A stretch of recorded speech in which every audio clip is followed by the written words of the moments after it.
pesa biso mona qu'il fallait to zonga na enseignement oyo comment vaincre les réclamations sataniques. Le lenge nini tokoki kolonga ba réclamation oyo eutaka epai na Satana. Comment vaincre les réclamations sataniques. Wanande ezali temi na biso ou ezali mama na likambo na biso oyo tokosalela pendant 7 jours oyo. Et lelo ezali introduction, c'est-à-dire la première partie. Yo mutokolanda biso de part et d'autres solingo rejoindre biso na prière. Il suffit de se connecter na numéro tokopesa na suka et nzambe akomemonisa tokozwa ba temps ya ba prière, tokozwa pe ba temps ya ba partage pe ba question okoki kozala nango. Nzambe ako aider biso pour na te répondre. Que mon Dieu vous bénisse. Voilà thème na biso ezali le lenge nini tokoki kolonga ba réclamation oyo utaka epai na Satana. Na lopoto tolobi comment vaincre les réclamations sataniques. Que mon Dieu vous bénisse. Verset biblique Luc chapitre 22 31 à 32. Luc 22 31 à 32. Gloire à Jésus. Verset biblique na biso yango nezali clé de place makambo nyonso ko uta otokolobela pendant 7 jours.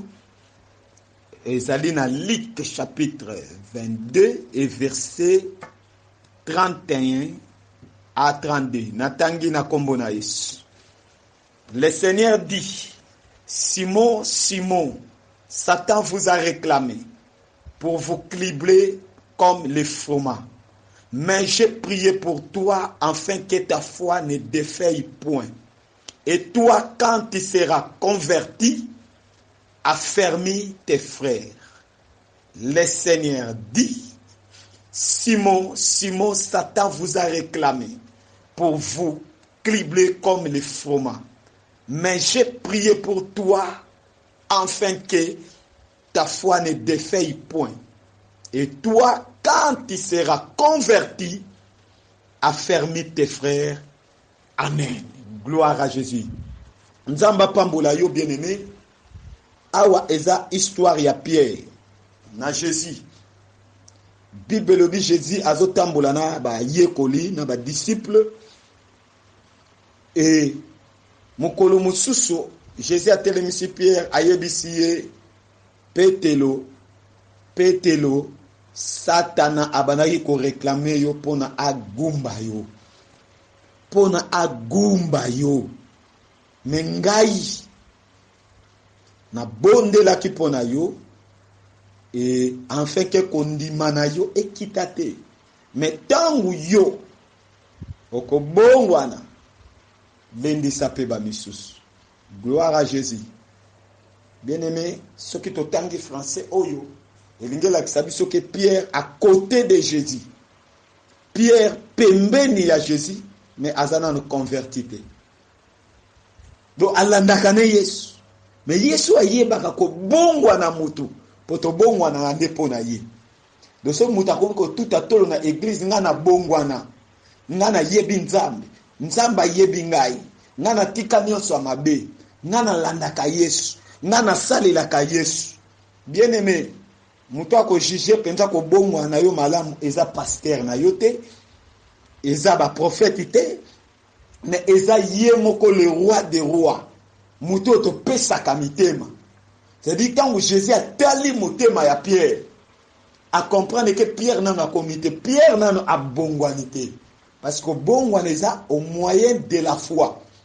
Oh gloire à Jésus. Bongwana mutu et le kaka na moyen ya foi. C'est-à-dire makambo mutu azondima pe abandi ko tiango en pratique. Awa Jésus azoloba petolo Pierre Simon Satana, donc c'est-à-dire Simon izaka yewana Pierre. Satana abanaki ko réclamer yo pour a gumba yo pour a cribler yo lokola froma. Mengai Yesu na bondela ki pona yo. Gloire à Jésus, c'est-à-dire Jésus a wazo pe sa première réponse na introduction na biso Matthieu. que soki eza na puissance oyo ebukaka, soki eza na puissance oyo neutralisaka, soki eza na puissance oyo paralysaka ba force oyo yaka ko réclamer biso, puissance wana babengi yango la prière. Jésus a utilisé arme mosusu te. Il a utilisé la prière. Il a prié pour Pierre. En fait que Satan a salaï ma bête. En fait que Satan a coquille sa peau ça n'a été. C'est-à-dire moutou au bazo réclamé. C'est que Satan a un projet moko na moutou-wana. Les réclamations. Bien aimé, le diable a zoko lukayo pambate. Azo lukayo po ayebi que ozana eloko na ye. Donc diable po na ye yo oza propriété privée na ye.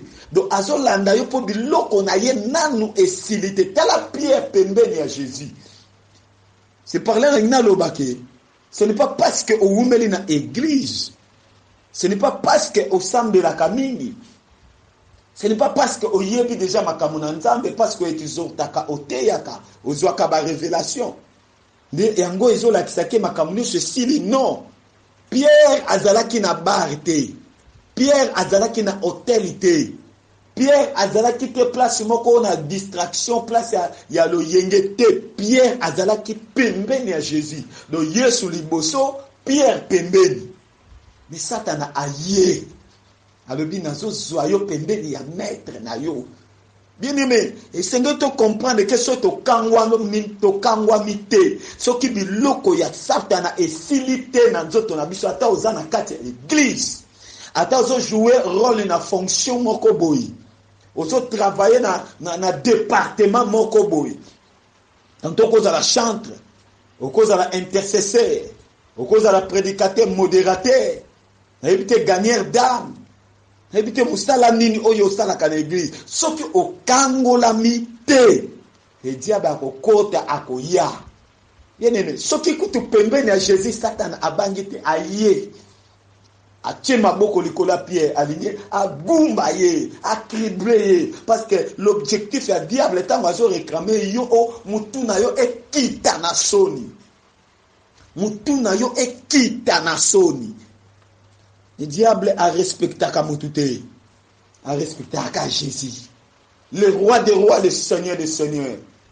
Voilà la raison pour laquelle Pierre a réclamé. Mais pourquoi Bazo réclamé Pierre? Pierre a déjà permis à Jésus que Pierre aille makamo pambate. Yesu ne mutalani eti na pêche kuna na mai. Ake ko récupérer ya bimise na pêche ayobi landa ngai. Mais si la tite nandimela Yesu lokola mokonzi pe mobikisi osali malamu ozi direction pour koma pembeni ya Jésus. Donc l'importance c'est liboso kondimela Christ comme ton Seigneur, ton Sauveur. Yeba to komi pembeni ya Jésus makamuna yo Yesu akomi okota yango. Makamuna yo Yesu akomi kotala yango, makamuna yo Yesu akomi kochango ka. C'est ça l'importance. Donc amina yo Yesu azochango ka, esprit na yo corps na yo Yesu azotiango ka, bitumba na yo Yesu akokota yango.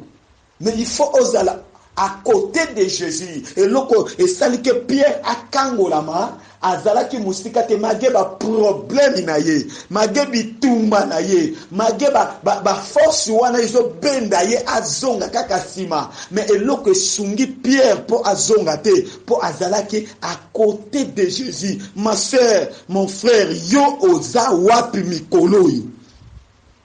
Satan azo réclamé yo okomi wapi. Moninga ba réclamer pembeni à Jésus dit dans la prière. Na présence azo yo kakamate, azo sambelaka. Le diable azoya. Bien aimé différence ezali na muto aza déjà na ba vie de prière, mais bazo lukaye. Facilité ezali abima. Mais muto aussi amitiki na ya lobi makambo ya miracle eza pona batu mususu, ba témoignage za batu pona batu mususu. Muto amitiki. Bien aimé eza pasi pour le diable mission na ezali d'abord ko yiba, ko détruire, pe ko boma. C'est-à-dire soko mitiki o ke musika ya Jésus. Yiba muta kote lo ezate. Mais pourquoi bazo landela mwana mobali o ba disciple baza ebele? Pourquoi seulement Pierre? Pierre a une mission. Pierre a une loko munene. Pierre a une grâce. Pierre, il faut assumer l'église. Pierre, il faut télémiser l'église. Pierre, il faut akangola bato. Mais avant comment nano akangola bato. Nano abandi ko kangola bato te. Nano abandi ko te ya te. Nano abandi ko gagner 3000 personnes te par jour. Abandi ko gagner 5000 personnes te par jour. Parce que na kati ya Pierre marqué bazo réclamer. Aza pe na portion on les facilité yeke ce qui ya kangola ni aza capable ko gagner 5000 par jour. Personnes par jour. 3000 personnes par jour. Ce que le diable a dit que mon soki na tiki accueilli à cause de makambu nene batonga na kanga de part et d'autre bako kangolama à cause de cet homme.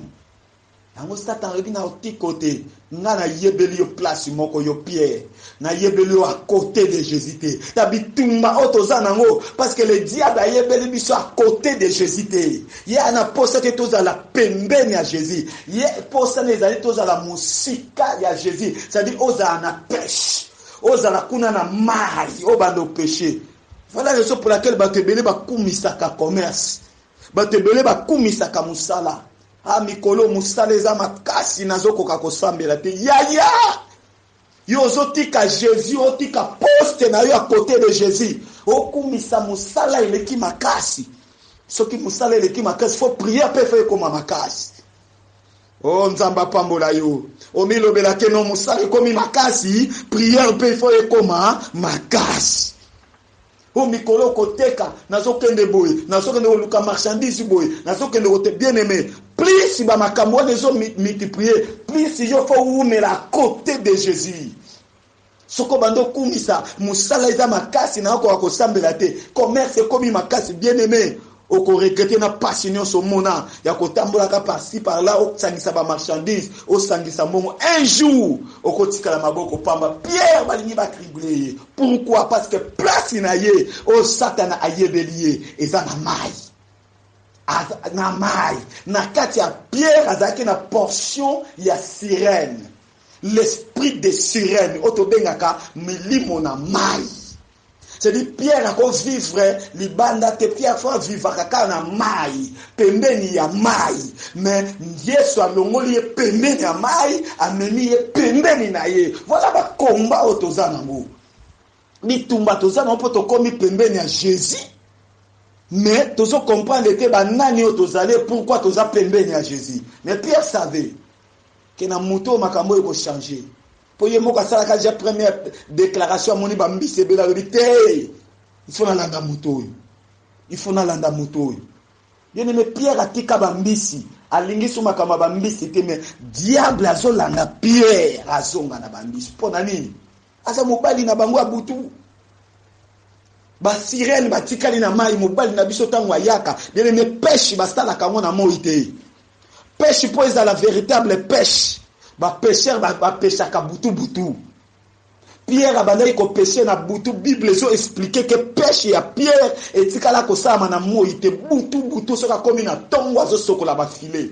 Yesu akutani na Pierre na tongo bien aimé. Pierre azo sokola ba filet. C'est-à-dire butu. Et Pierre abandaki ko pêcher ndengeni. Abandaki ko pêcher ko kata bilamba nyonso. Bible zo lobango so tokei na ba verset mususu. Pierre pour a péché, il faut kata bilamba. C'est-à-dire il faut se dépouiller. A longoli esprit à bonzambe. A continuer l'esprit à Satan. Donc a kota bongo na kati ya mai et ba sirène wata on ba ba sepele na butu, ale ba saler ba cadeau ba pese moi bandakala.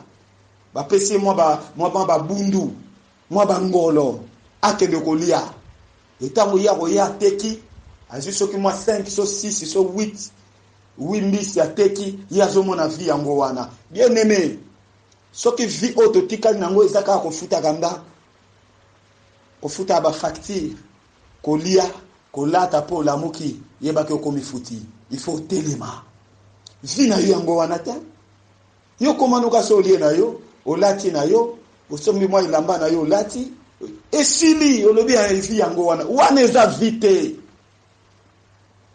Pierre ba sirène wana bazo sakana na ye butu ba tie mulimo na bango azana marque na bango akomi propriété na bango Mais ils ont la volonté à Pierre pour akoma bongo parce que koko nano ya ba Pierre azaki pécheur. Papa ya ba Pierre azaki pécheur. Pierre a botami mwana liboso aza héritier ya ba alliance ba koko basala na milimo ya mai. Bien aimé na monde ya pêche okokende to bimisa mbisi ya monene kaka boyi soko yokani na milimo ya mai te. Ba sirène faut ba yeba yo. Milimo ya mai il faut yeba yo. Et Pierre ba yeba ki ye et pas ba sirène. Ba yoke oyo mutu na biso. Mokolo wana ba sirène ba yebo na butu Pierre azate ba lobi non. Toko landa ye partout azali mobali na biso fo azonga.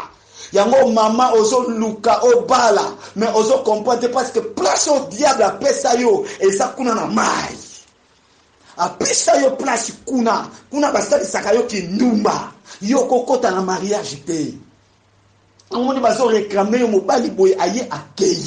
Moi si boye aye akei papa ozo bunda. Moi ba moyen ezali mais okokate pourquoi pour place na yo o diable apesa yo eza na mai. Apeso place moko ye yebeli yo. So koti makamanza mais no kota ngo na profondeur te. Mais gloire à Dieu, on va vaincre ces réclamations sataniques. Il faut que l'ennemi tombe. Il faut l'ennemi atika vinayo. Mais ce que vous avez en révélation, il y a les kamunayo et ça passe. Mon peuple périt parce qu'il manque la connaissance. Pierre ayebaki. Que on a sala que ça musala ya ba koko na ngabati kelanga. C'est-à-dire bana Pierre pe bazaki déjà préparé que ba kozala ba héritier ya pêche.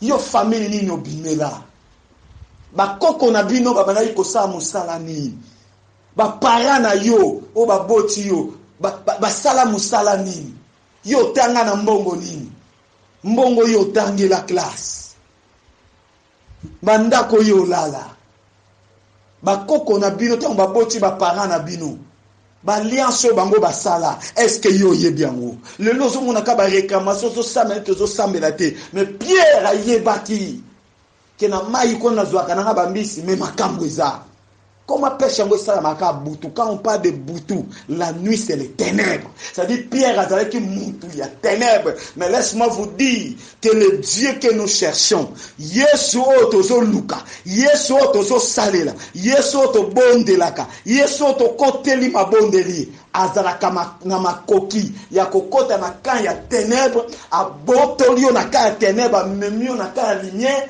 akangolio pe asali yo kongo komi mutu munene nzamba pambola yo bien-aimé il est capable azwa Pierre na cité te na église te makezo aye na mai na monde na bango eza na prison te ya makasi na kati ya monde l'équipe prison ya mai prison ya makasi ya ténèbres eza de mai yeni mela ba tumsu banga cimetière mais tika na yebisa bino mai oyo yo kaka ba rivière ba océan ba mai prison mai eza prison à jeter.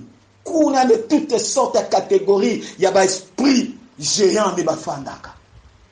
Oh, gloire à Jésus.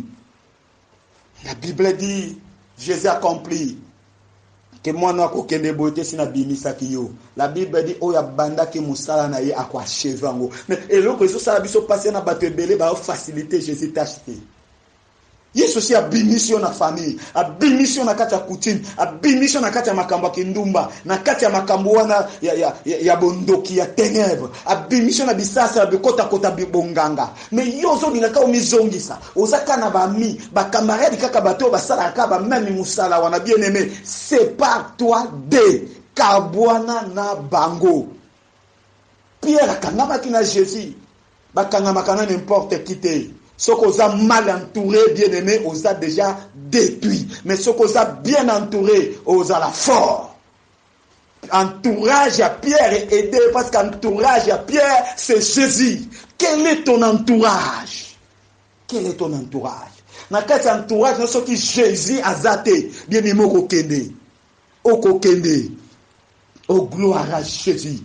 Gloire à Jésus. Bien-aimé Pierre, bazo bundisa ye pambate, le diable a réclamé kamuto pambate. Il faut les causes moko ezala. Il faut les kambo moko ezala. Il faut point de contact ezala. Il faut marque moko ezala. Il faut signe ezala. Il faut point de repère. Loko moko zo sala ke ata oke na nord, ata oke poto, ata oke soki na Chine, oke na Dubai ebi na kobanga te lo na ngezali. So na ningisi akokita. Soki na kei na mona ye. Donc c'est ce que salika bo tangi kombo na yo mbala moko localiser yo.